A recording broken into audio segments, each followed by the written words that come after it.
বছরের শেষ দিন কি করলাম আজকে আপনাদের সাথে সেটাই শেয়ার করব। ঘুম থেকে উঠি রেডি হয়ে বাজার করতে চলে গিয়েছিলাম। টুকিটাকি বাজার করে এসে আমার মেকআপ ব্রাশ ধুয়ে ফেলেছি। এরপর দেখে আম্মু বাজার থেকে হাঁস নিয়ে এসেছে। বছরের শেষের দিন নাকি হাঁস খাওয়াবে আমাদেরকে। তারপর আমার বোন বলছে যে পুরা রুম যে গুছা, বছরের শুরুতে নাকি রুম পরিষ্কার করা লাগে, তাহলে পরের বছর নাকি নতুন বছর ভালো যায়। তারপর আমি চা খাওয়ার সময় দেখি যে আমার চোখ মুখ পুরো ফুলে অবস্থা খারাপ ঠান্ডায়। এরপর আমার পুরো রুমে চাদর উঠিয়ে ক্লিন করে নিয়েছি।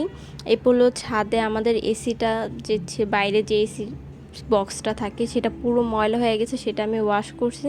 আর আমার আব্বুর দুটো টুল ছিল, এই দুইটা ধুয়ে শুকাতে দিয়েছি, কালকে এটা রং করব। আর আম্মুর হাঁস রান্না প্রায় শেষের দিকে হয়ে এসেছে। আমাদের গ্যাস থাকে না, তাই প্রতিদিন ইলেকট্রিক চুলায় রান্না করা লাগে।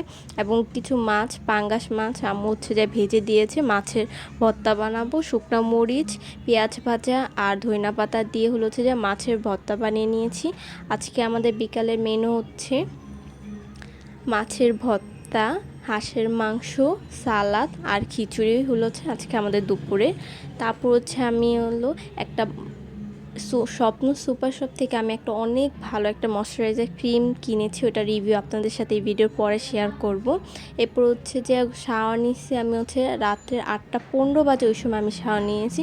এরপর যে আমার বোনের সাথে একটু কিছু কেনাকাটার জন্য বাইরে যাওয়া লাগছে। আমার মুখটা এরকম কারণ যে আমি গোসল করে আবার বাইরে ধুলাবালি দিয়ে আবার গোসল করে আসছি।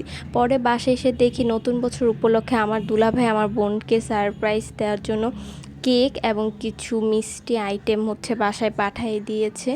আমার বোন তো দেখে অনেক খুশি হয়ে গেছে। তারপরে এসে যে আমার চুড়ি আমি গুছিয়েছি, এটার ভিডিও আপলোড করা হয়েছে। এই ভিডিওর আগে অবশ্যই দেখে নেবেন আমি কিভাবে চুড়ির বক্সটাকে অর্গানাইজ করেছি।